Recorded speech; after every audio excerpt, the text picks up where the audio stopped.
오늘 주제 아까 권한 교수님께서도 말씀을 해주셨지만 홍수도 하나 있고 가뭄도 하나 있고 또 수질 그다음에 또 수도 다 분야가 들어와 있는 것 같습니다. 저는 이제 그 중에서 이제 이수 쪽으로 지금 얘기를 하고 싶은데요. 제목은 안정적 용수 공부를 위한 빅데이터 AI 활용 기술이고 소제목을 보시면은 지하수 이용 가뭄 취약 지역 예경보호 서비스라고 되어 있습니다. 그것은 이제 내용을 말씀드리면서 하나하나 설명을 드리도록 하겠습니다. 우선 요 일을 지금 제가 어디에 써먹고 있는지를 좀 말씀드리기 위해서 요 그림을 좀 갖고 왔습니다. 지금 벌써 시간이 한 5년 정도가 되었기 때문에 국가가뭄 예경보라는 얘기를 들어보셨을 겁니다. 2014-15년 충남 쪽에 큰 가뭄이 들었었고 그 가뭄 상황에서 우리가 항상 가뭄이 발생한 후에 사후 대책을 논하고 대비를 하고 대책을 투입하고 하는 것을 떠나서 그 전에 좀 사전적으로 우리가 디테이팅을 통해서 사전에 우리가 좀 가뭄을 인지하고 이런 주의가 필요하다라는 것을 알려줄 필요가 있다라는 거에 의해서 16년도부터 가뭄 예경보호라는 것을 시험 운영을 했고요. 17년부터는 본격적으로 발령을 해서 하고 있습니다. 그 중에서 저희 K워터는 환경부와 함께 생공용수 가뭄 정보 분석 체계에 대해서 담당을 하고 있습니다. 총 기상청은 기상가뭄, 또 농림부와 농어촌공사는 농업가뭄, 그리고 수자공사와 환경부는 우리가 얘기하는 순학적 가뭄에 해당하는 생공용수에 대한 가뭄 분석을 하고 있습니다. 생공용수 분야에 대한 가뭄 예경보의 기본 개념은 이렇습니다. 지역별로 사용하는 수원을 분석해서 해당 수원이 어느 지역으로 물을 공급해 주는가의 네트워크를 따져서 만약에 어떤 수원이 굉장히 안 좋은 상태여서 저수율이 뚝뚝 떨어지고 있는 상태고 이 수원으로부터 물을 공급받는 읍면동이 과연 어디인가를 쭉 따라가는 거죠. 그래서 이 수원의 가뭄 상황이 그 해당 읍면동의 가뭄 상황으로 같이 표출이 되도록 그렇게 하고 있습니다. 심플하게 좀 보시면 이런데요. 결국 서울에 사는 사람들이 가뭄을 느끼기 위해서는 수도꼭지를 틀었을 때 물이 안 나와야 가물었구나 라고 느끼죠. 그러자면은 사실은 소양강댐과 충주댐의 물이 말라붙어야 서울에 사는 사람들은 가뭄을 느낀다는 얘기입니다. 이것을 위해서 이제 저희는 전국의 408개의 수원의 현황을 분석을 하고 있습니다. 그리고 물공급 네트워크를 조사하고 이걸 연결해가지고 지역별 가뭄 정보를 읍면동 베이스로 3,503개 읍면동에 대해서 분석을 하고 있습니다. 기본적으로는 가뭄 TF에서는 월간 예경보를 내보내고 있고요. 그 다음에 내부적으로 또 서면으로 진행하는 회의를 위해서 주간 분석을 하고 있고요. 요즘같이 가뭄이 좀 심해진 상황에서는 지금 현재 일주일에 2번씩 가뭄 TF를 하고 있습니다. 그러니까 일주일에 2번씩 전국을 분석한다고 보시면 됩니다. 판단 기준입니다. 결국 앞에서 말했던 400여 개의 수원에 대해서 각각 우리가 가뭄 상황을 판단하기 위한 기준이 필요합니다.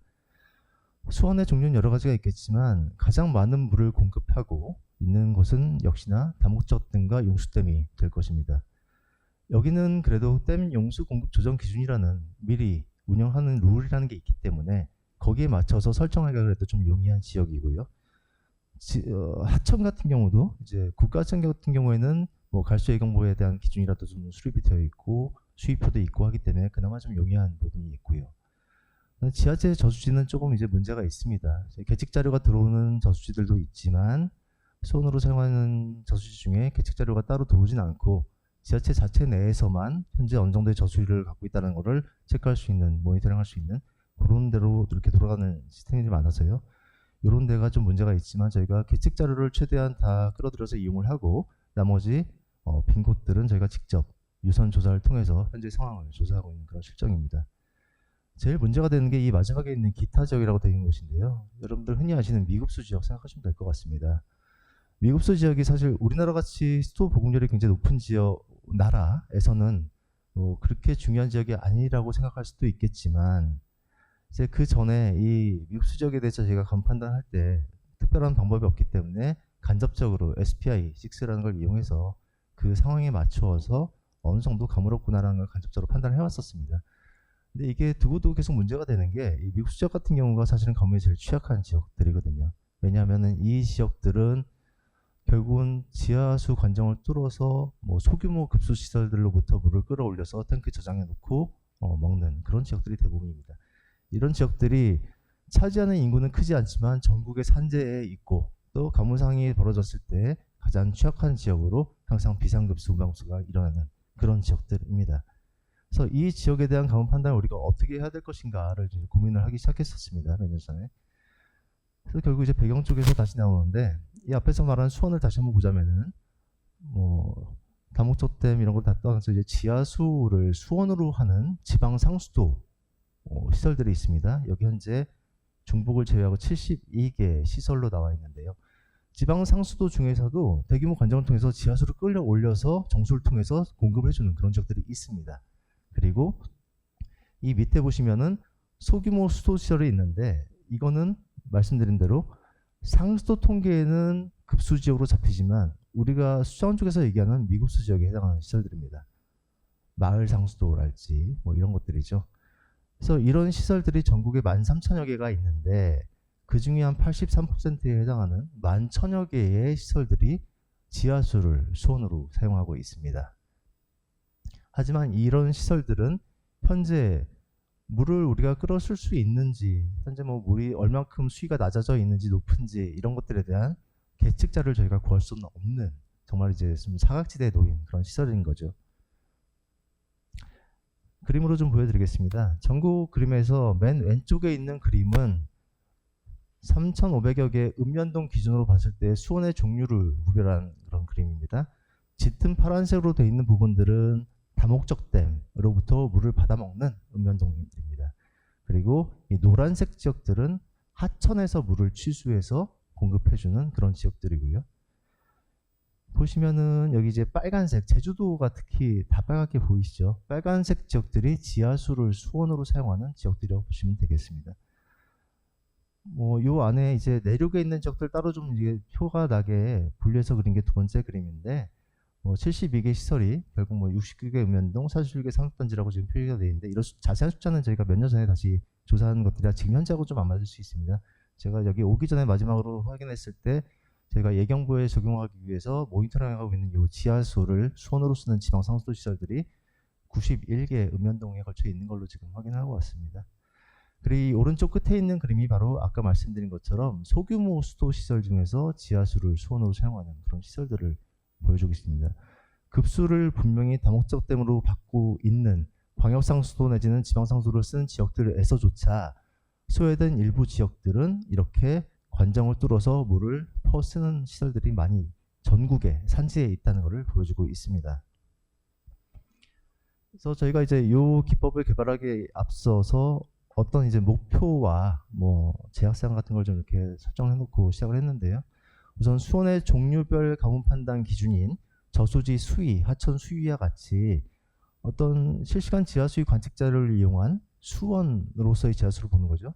지하수를 수원의 개념으로 보고 이 지하수의 현재 상황을 계측자를 통해서 알 수 있는 그런 기법을 좀 가뭄 판단을 해야 되겠다라는 필요가 있었고요.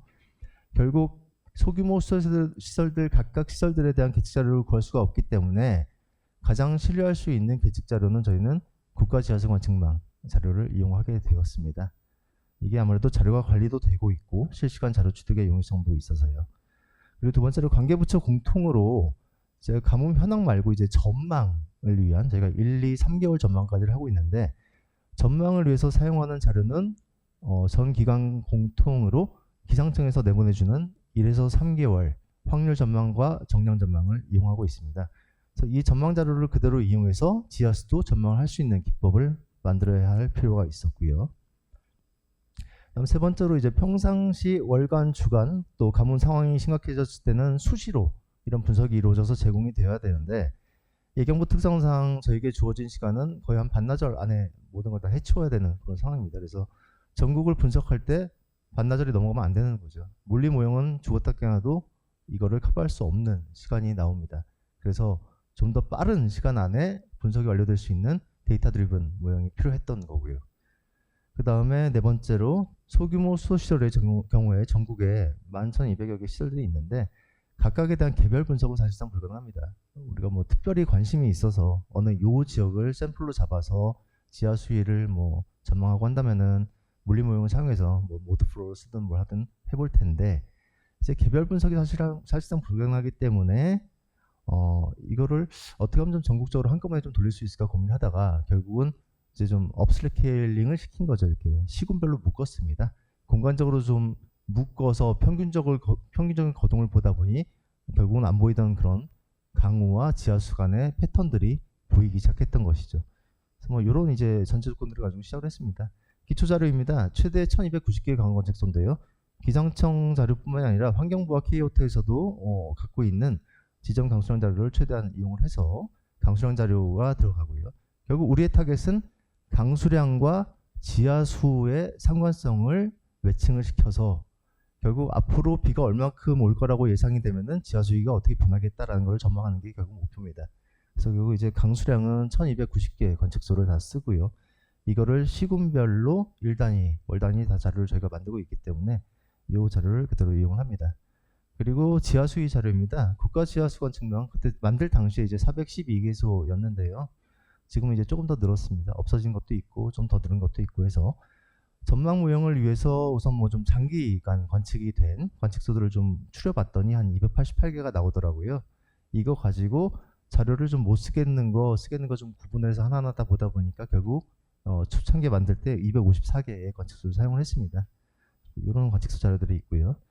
하나하나 이제 검토를 한 거죠. 어느 관측소는 좀 수위가 안정된 이유만 쓰고, 뭐 어떤 데는 영 못 쓰겠다 싶으면은 뭐 선형성이 계속 나온달지, 뭐 말도 안 되는 뭐 변동성이 보인달지 하는 것들이 제외를 시키고, 가지고 하나하나 다 검토를 했습니다. 그래서 결국 저희가 이제 그렇게 검토를 한 다음에 기법을 이제 만들었는데, 이게 뭐냐면 SGI라는 이제 인덱스를 하나 만들게 되었습니다. SPI는 많이 들어보셨을 겁니다. 표준 강수 지수라고 하는. 결국 그 시기에 과거 대비 얼마큼 비가 많이 왔느냐 적느냐를 말하는 게 SPI라고 한다면은, SGI는 똑같은 개념입니다. 과거의 같은 시기에 현재의 지하수위가 과거 같은 시기 지하수위보다 얼마큼 높은가 낮은가를 알려주는 그런 인덱스라고 보시면 됩니다. 이런 지수를 하나 이용해서 저희가 처음에 접근했는데, 왜냐하면은 가뭄 판단 기준 때문에 그렇습니다.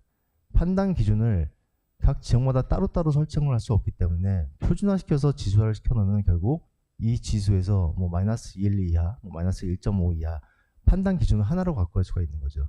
그래서 전국에 공통된 판단 기준을 적용하고 이것을 통해서 1차적으로 문제가 있는 지역인지 없는지를 좀 디텍팅하는 데 도움이 될 수 있겠다라고 생각을 했었습니다.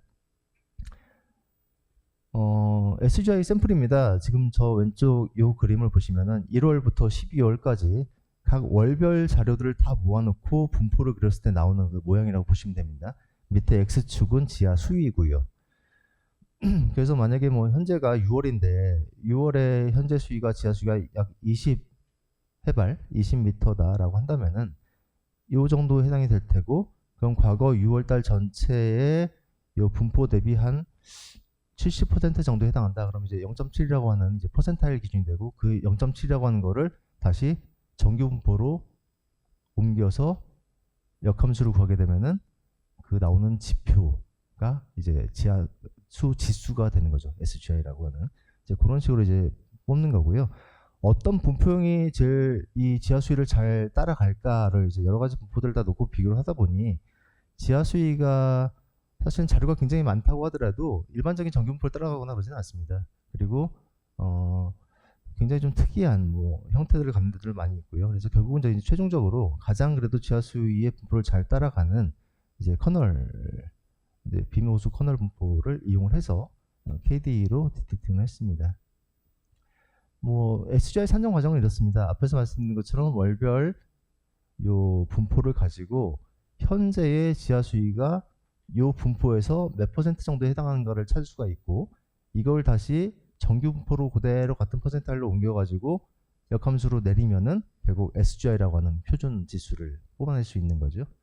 그래서 이걸 가지고 저희 처음에 만들었을 때는 우선 뭐 아무런 기준이 없었기 때문에 이제 지하수위의 어떤 거동이다라고 한다면은 이게 가운데고, 이 가운데보다 낮은 수위가 이 왼쪽에 이렇게 있는데요. 평소의 수위 분포에 비해서 25% 이하 정도부터 좀 관심을 가져서 보기 시작해가지고 이렇게 25%, 10%, 뭐 5% 이런 기준으로 일단 설정을 해놨었습니다. 근데 이제 나중에 이제 이것도 좀 문제가 있어서 저희가 좀 바꾼 과정이 또 설명이 될 겁니다. 전망에 대해서 우선 좀 말씀을 드리겠습니다. 여기까지는 현황을 가지고 가뭄 예경보의 단계를 이제 설정하는 어떤 기준에 대한 얘기였고요. 전망 같은 경우는 이게 이제 영국에서 갖고 있는 자료 갖고 나왔던 논문인데 이게 아노말리라고 하는 평상시 대비 이제 뭐 크고 낮은 정도라고 이제 이해하시면 되는데 위에서부터 쭉 이게 전이가 되는 게 보이죠. 강수에서부터 강수량이 평소보다 굉장히 떨어지는 이런 이제 가뭄 상황이겠죠. 이런 상황이 결국 어떤 유출이라든가 그다음에 토양의 수분이라든가 또 뭐 어떤 하천의 뭐 흐름이라든가 지하수까지도 계속 쭉 시간의 텀을 두고 이렇게 전파되는 그런 과정을 보여주고 있습니다. 그래서 결국 이제 저희도 이 강수라고 하는 것이 평소보다 굉장히 부족했을 때 결국은 이게 지하수위에까지 영향을 미치는 어떤 원인으로 분명히 작용을 하겠다라는 이제 그런 생각에서 접근하게 된 거고요. 그리고 이제 강수량과 지하수위에 이제 그 두 개 가지고 학습을 시키기 시작했는데요. 우선 강수량은 초창기에 처음엔 저희가 669개를 사용했고 나중에 결국 이제 1290개까지 늘리는 그런 상황입니다. 강수량과 지하수위 처음엔 뭐 인근에 있는 두 개 관측소만 가지고 비교를 시작하고 뭐 이렇게 디자인 짜가지고 묶어서도 해보고 뭐 별짓을 다 해봤습니다. 그런데 강수량만 가지고 비교를 하면은 요 어떤 그 인터벌이라든가 그 양에 대한 이런 디텍팅이 잘 안 되더라고요. 그래서 이짓 저짓 다 해보다가 자 SG라는 게 있으니까 강수량도 SPI로 바꿔서 한번 비교를 해볼까 싶어서 바꿔서 강수량도 표준화를 시키고 지하수위도 표준화를 시켜서 두 개를 그림을 같이 그려봤더니 그게 이런 식으로 이제 좀 움직이는 패턴을 따라가는 게 보이는 거죠. 요 얇은 선들은 SPI 1부터 10위까지를 지금 나타낸 거고 요 굵은 선은 SGI라는 걸 나타냅니다. 그래서 그래도 이거 보니까 물론 뭐 그렇게 탁탁 따라가지는 않지만 올라갈 때 올라가고 내려갈 때 내려가는구나 라는 이제 그런 패턴이 보이는 거죠. 그래서 요 두 개를 가지고 좀 학습을 시키면 뭔가 좀 학습이 가능하겠다라는 생각이 들었습니다. 이 오른쪽에 있는 이 그림은 결국 SPI 1부터 10위까지 어떤 SPI 값이 SGI와 가장 잘 맞던가라는 걸 이제 디텍팅 해본 거고요. 상관관계 학습입니다. 결국 지하수위라는 걸 가지고 지하수 지수를 뽑고 강수량이라는 걸 가지고 표준 강수 지수를 뽑습니다. 이 둘 사이를 인공신경망을 이용해서 학습을 시키고요. 나중에 강수 전망값을 우리가 기상청으로부터 받게 되면은 이거를 SPI 전망으로 저희가 환산을 해서 모형에다 집어넣고 결국은 SGI 전망값을 뽑아내고 이걸 다시 지하수위로 환산해서 뭐 그렇게 지금 보고 있는 상태입니다. 모형입니다. 아까 앞에서 교수님께서도 말씀해 주셨지만 이제 트레이닝을 위한 것과 밸리데이션 테스트 뭐 이런 것들이 있는데 저희는 일단 뭐 이 모형을 학습시킨 과정에서 트레이닝과 테스트를 나눠서 하기도 하지만 나중에 결국은 연보에 나와 있는 자료과제를 이용해서 학습을 시키고 그 이후에 우리가 또 적용한 기간 따로 별도로 있기 때문에 나중에 또 그 테스트에 대한 건 또 한번 다시 말씀을 드리겠습니다. 뭐 오버피팅 되거나 뭐 언더피팅 되는 거를 막기 위해서 최대한 요 세 가지 다 고려해서 셋 다 좀 높은 점수가 나오는 그럴 때 이제 딱딱 초이스를 했고요. 이런 식으로 시군별로 167개 모형을 다 일일이 학습을 시키게 됩니다. 뭐 샘플로 일단 뭐 4개만 그려봤습니다. 서울, 부산, 대전, 대구, 인천입니다. 시군별로 돼 있고 광역시도 이제 하나의 모형으로 묶여 있는 거고요.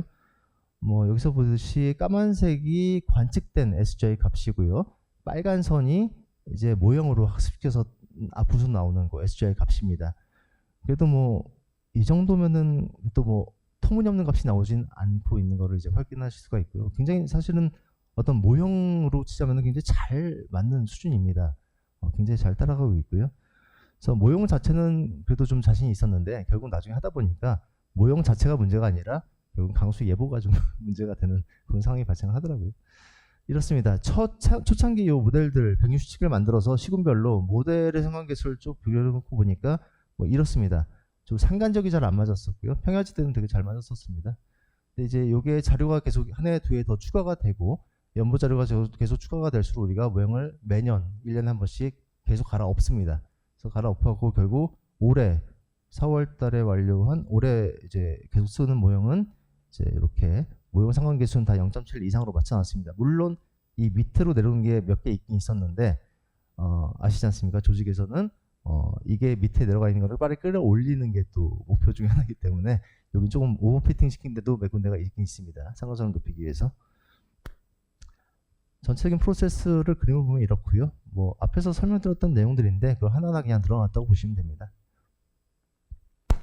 뭐 조금 그걸 이제 들여다보면 이렇습니다. 저희가 쓴 모델이 낙스라는 모델인데요. 낙스는 뭐냐면은 이제 여러분들 잘 아시는 논리니어 오토 리그레시브라고 해서 자기 회귀 모형, 비선형 자기 회귀 모형이 기본이고요. 비선형 자기 회귀 모형 상에다가 엑서저너스 인풋이 하나 더 들어옵니다. 그러니까 외부로부터 인풋이 하나 더 들어와서 그 AR 모형을 좀 보완해주는 그런 식의 모형입니다. 그래서 여기서 AR 모형이라고 할 수 있는 거는 그 이전 단계에서의 지하수위라고 보면 되고요. 이전 단계의 지하수위가 계속 연결돼서 오는 거죠. 그리고 외부 인자로 들어오는 게 SPI 1부터 12가 들어가게 됩니다. 그래서 지하수위가 이렇게 변해 가는데 그 다음 단계에서 앞에 지하수위도 영향을 미치지만 강수라고 하는 상황이 하나의 외부 인자로서 이제 딱 치고 들어오게 되는 거죠. 그러면서 이제 좀 올려줄 수도 있고 내려줄 수도 있고 하는 그런 원인을 제공하게 됩니다. 1개월, 2개월, 3개월을 각각 이렇게 전망을 하고요. 뭐 이 그림으로 보시면 좀 이해가 되겠습니다. 앞에 파란색으로 되어 있는 부분들이 이제 관측값이다라고 보시면 되고요.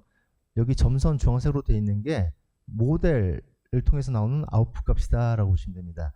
이거는 그래도 좀 잘 맞습니다. 그리고 저희가 만약에 이 시기, 만약에 올해 기준이다 그러면 저희가 2019년까지의 자료를 2020년까지의 자료를 이용해서 2021년도에 발간되는 지하수 관측 연보 자료를 긁어오기 때문에 결국 2019년, 20년까지의 자료만이 학습에 들어간 상태고 그 이후는 우리가 테스트 기간을 볼 수가 있는 거죠. 계속 적용하는 거니까. 그리고 이렇게 나오는 기간에 추가해서 현재 시점에서 앞으로의 3개월은 이제 완전히 프레딕션이 되는 거죠. 이제 예측되는 강수량을 갖다가 모형에 집어넣어서 이제 완전히 프레딕션을 하는 그런 단계라고 보시면 되고요. 그래서 SGI로 처음에 하다가 이제 문제가 좀 생긴 게 뭐냐면은 결국 지하수 관측에 문제가 있을 것인가 없을 것인가를 판단하기 위해서 하는 건데 SGI는 여기서 보듯이 이게 1월부터 12월까지입니다. 그리고 요 막대기 그림 색깔이 있는 부분이 SGI의 관측 범위라고 보시면 되고요. 근데 이 관측 범위에 대해서 밑으로 내가면 이제 경계 뭐 이렇게 가는 건데 자 보시면은 겨울에는 전반적으로 수위가 좀 많이 낮아져 있죠. 겨울에 수위가 낮은 계절에 요 오른쪽 끝에 있는 노란색처럼 만약에 뭐 주의 단계가 나왔고 여름에는 전반적으로 수위가 높아져 있는 상태인데 여름에 과거보다 굉장히 낮은 수위를 찍고 있어갖고 예경보 기준으로 봤을 때 SGI가 뭐 심각까지 내려가는 상태면은 절대적인 수위를 보면은 여름의 심각보다도 오히려 겨울의 주의 단계가 더 지하 수위가 낮은 이제 좀 역전 현상이 그럼 발생을 하게 되죠. 그래서 처음 막 고민하다가 나중에 그냥 전기를 다 합쳤습니다. 1년씩 싹 다 합쳐가지고 전체 기간 자료를 가지고 분포를 만들어갖고 이제 퍼센타일 현재 몇 퍼센트냐 이제 그걸 가지고 이제 판단을 하게 좀 수정을 했고요. 그다음에 또 하나 좀 웃기는 게 이제 지하 수위 분포가 이렇게 된다고 하더라도 저희가 관정을 뚫을 때 이 사이까지만 관정을 뚫지는 않습니다. 관정을 이 밑에까지 더 뚫죠. 그러니까 사실은 이 예경보 단계에서 분석해서 나온 결과 가지고도 사실은 취수에는 아직은 영향이 없는 괜찮은 이런 적들이 되게 많았었고요. 그래서 이 기준도 좀 많이 끌어내리게 됩니다 나중에. 그래서 이제 결국 뭐 그런 이제 정리들을 거쳐갖고 이게 활용 예인데요. 이제 가뭄 예경보 분석서 안에 이제 지하수 가뭄 분석 내용을 따로 이렇게 별도로 좀 표시를 해가지고 어디가 안 좋고 이렇게 안 좋게 나온 지역들은 저희가 일일이 다 전화를 해봅니다. 전화해서 지하수 취수에 문제가 있는 점들을 다 확인하고 그 내용을 예경보에 반영을 해서 이렇게 의견을 내보내고 있고요. 뭐 포털 내에서도 저희가 정보 제공을 하고 있습니다. 몇 가지로 아까 이제 현황 및 전망에서 미급수 지역에 대한 가뭄 현황 그리고 지하수 자료 분석을 통해서 전체 지하수 관측소가 현재 어느 정도 내려가 있는지 이런 것들에 대한 정보 또 이제 가뭄 지수 중간에 이제 SGI라는 게 이용이 되다 보니까 SGI를 버리진 않았습니다. 중간에 전망 모형에서 계속 사용을 하고 있는 거고 SGI로 전망된 값을 다시 수익 값으로 환원을 시켜서 예경보하고 똑같이 기준으로 퍼센타일로 기준으로 예경을 하고 있는 그런 상태고요. 이런 정보들도 제공을 하고 있는 상태입니다. 요거 이제 평가인데요. 제가 쭉 만들어서 몇 년째 사용을 하고 있긴 한데 과연 잘 맞는가에 대한 평가를 좀 해보았습니다. 요거는 그냥 전국을 그냥 다 평균 내갖고 통째로 그냥 러프하게만 봤다고 생각해 주시면 되겠습니다. 요게 왼쪽에 있는 그림이 2월 달 거고요. 중간에 있는 그림이 8월 달 겁니다. 2월 달 건 그래도 좀 잘 맞고요. 8월 달 건 좀 잘 안 맞습니다. 딱 봐도. 그 이유가 이제 이게 오른쪽 그림에 있는 것처럼 1월부터 12월까지의 결국 우리가 예경보한 결과와 나중에 실제 나온 결과를 그냥 토탈로 봤을 때에 그 어떤 잘 맞는지 안 맞는지 그냥 상관계수로 본 건데요. 여름에 잘 안 맞습니다. 4월에서 8월 정도 사이에 상대적으로 상관계수가 좀 낮은 게 보이고요. 그래서 제가 좀 분리를 해서 봤습니다. 모델의 정확성이라는 게 있을 테고 자료의 정확성이라는 게 있을 테니까 여기도 전망명이 들어가면 당연히 모델의 불확실성도 있고 자료 자체의 불확실성도 들어가고 이걸 좀 분리해서 봤습니다. 강우 전망은 그럼 잘 맞췄었는가를 봤을 때 이것처럼 이제 전망값 빨간색이 과거의 어떤 우리나라의 몬순기후 특성을 이렇게 반영을 하고 있지만 요즘 들어서 바뀌고 있는 어떤 극단적인 현상들, 뭐 쌍봉으로 최저값들이 오고 또 강우의 발생 시기도 뒤로 자꾸 점점 밀리고 있고 이런 패턴들이 반영을 못하다 보니까 결국 이 차이가 나는 값들이 결국 이렇게 뭐 7월, 8월, 9월, 10월 이런 데 차이가 많이 발생을 하죠. 밑에 있는 그래프처럼 7월, 8월에는 예년을 보고 얘들이 항상 과대 추정을 하고 있고 8월, 9월에는 과소 추정을 하고 있는 이제 그런 상황입니다. 그래서 이런 것들이 반영이 되다 보니까 여름에 아무래도 차이가 좀 발생을 하고요. 그래서 이제 이거는 이제 실제 SGR고 인공신경 모델 SGR인데 이거는 앞에서 이미 뭐 두 개 설명했으니까 넘어가도록 하겠습니다. 결론을 말씀드리겠습니다. 일단 미국수 지역 및 지하수를 수원으로 사용하는 지역의 가물 상황을 간접적으로 판단하고 전망할 수 있는 체계를 구축했다는 거고요. 그다음에 전국적인 장기간의 강수량, 지하수위 등 빅데이터를 활용해서 통계적 처리와 AN을 활용한 실용적 분석 기법을 개발 및 활용 중에 있습니다. 제가 뭐 매주 167개 시군을 일일이 다 전화를 할 수 없기 때문에 일단 이렇게 분석을 해서 안 좋게 나온 지역들 위주로 전화를 확인하고 유선 확인을 통해서 자료를 보정해갖고 이제 내보내고 있는 그런 상황입니다. 결국 가뭄에 취약한 지하수 공급 사용 지역에 대한 가뭄 모니터링을 위한 1차적 판단 정보 방금 말씀드린 그런 내용으로 사용하고 있고요. 매년 자료 추가를 통해서 NL 모형을 167개를 계속 매년 업데이트를 시켜서 신뢰도를 좀 높이고자 노력하고 있습니다.